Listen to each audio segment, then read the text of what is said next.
gwenge ma Homa Bay kocha. Gweng ma Mikai ni kod huma to ahinya ne jogo mawuok e kaonti ma Homa Bay. Bende ing'eyo kaka nying mar Mikai ne ochakore? E chenro mar ng'e gwengewa kawuono warango nonro mar gweng mar Mikai ma yudore e kaonti ma Homa Bay.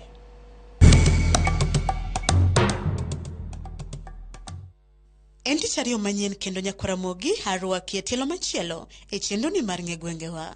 Kalapaplo kawuono fuyo kendo piyo e kaunti ma Homa Bay, mano kaunti namba 43 e chiro moro kata alwora moro miluongo ni Mikai.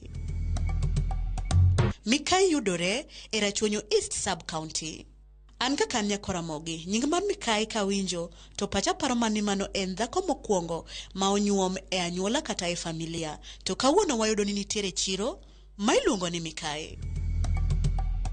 Mana kaka pile Ramogi, jogweng to pachgi chalo nade kotenore kod nying mar Mikai. Gima ne kelo nying Mikai, miyo mane ochake ne en chi ruoth ochake ka ruoth matiyo iluongo ni Paulo Magunga. Koro nikech dhako maduong' gi dholuo waluongo ni Mikai, e kama nying Mikai ni nowuok. Chiro Mikai ni sirikal to luonge ni Ober Center. Bang' winjo paro mopogore ma jogweng' oselieko ewi kaka giparo ni nying mar Mikai nobiro, we koro wawinj anena adieri kod kuku mar wach kaka nonro mar nying mar Mikai en kowuok kuom ogai mar jodong luo ma kaunti ma Homa Bay. Mikai ne en chiro sani kendo ng'eye ahinya. Mikai ni bet en chon okwongo ne kato Yugis ma koro iluongo ni Koyugi. Koyugi no nochakore dala moro ma jaduong' moro no Yugi. To Mikai bende yudore ni nochakore e dala mar ng'ato ma jaduong' mane iluongo ni Magunga, Paulo Magunga ne nigi dhako mokwongo mane iluongo ni Mikai. Dhako mokwongo en Mikai gi dholuo. Koro Mikai kanye mane odakie, Paulo Magunga odakie gi jaode no mane iluongo ni Amolo, mane tie Mikai gi piny ka but kamogere chief kanyo ende mama no dakie, mane Magunga odakie gi jaode no. Koro kane kanyo lokore bedo chiro, to ema koro nying Mikai mar mama Molo mane jaod Magunga, ma family mar Magunga duong'. Magunga ne en mlango chon. Ne gi ndalo machon ng'ama mlango en ng'ama duong' ahinya, ma sani koro inyalo luongi na assistant chief. Be mane nying ma pod ong'ego, anyuola no te, anyuola no duong', sani gichorore malo but Apondo. To anyuondgi maduong' to pod ni kanyo nyaka tie Mikai no te, mano pod anyuondgi. Koro kanye ma koro ne jaduong' moro be obiro nyone kanyo miluongo ni Jakamwalo, ne a dhot ma Jokamwalo kanyo. Mane koro nyono chiro no. Konyono chiro to chiro no bedo Mikai. En chiro machon ahinya. Mana kaka sewacho no kwongo ne Mikai, kwongo ne Ringa, kwongo ne chirni mang'eny.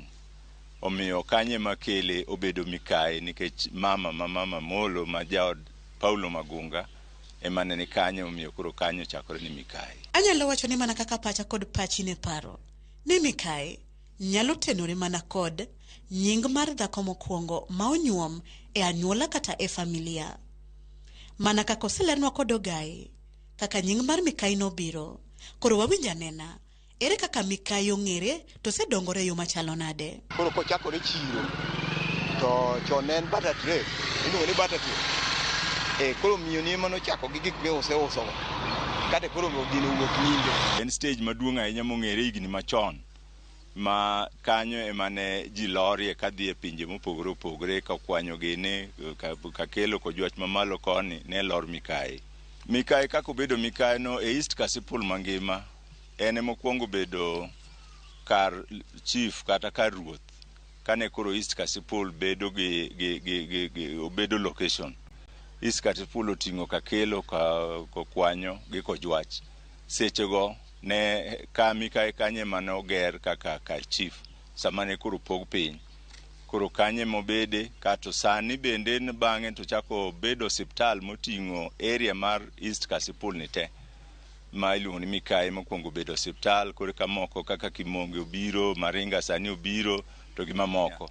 Nyaka weche mag kompyuta inyalo yudo kani kanyo, weche mag transport mag jok matero gik moko ka gi kacha nitie kanyo bende ma iyudo ka pi migoyo madhi Dudi Girls be nitiere ka Mikai be kama pump nitiere no be kama Mikai mama mamolo machi Paulo Magunga no odak e tiende kanyo.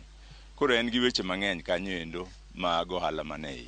Wan gi ofis mar DO oseket ka, kendo wan go hospital ka moseger mogik e level 4, kendo wan gi sikunde 3 moluore ka. Bang' winjo kaka dongruok ma Mikai osedhach, nyakwa Ramogi bende rem nitiere, wawinja nena kowuok kuom jodak. Mikai ka development mare to dhi maber, mak mana ni en gi progress ma slow, ok odhi mapiyo ahinya nikech ringa moduogo chak achien bang'e chiegni kadhe e dongruok.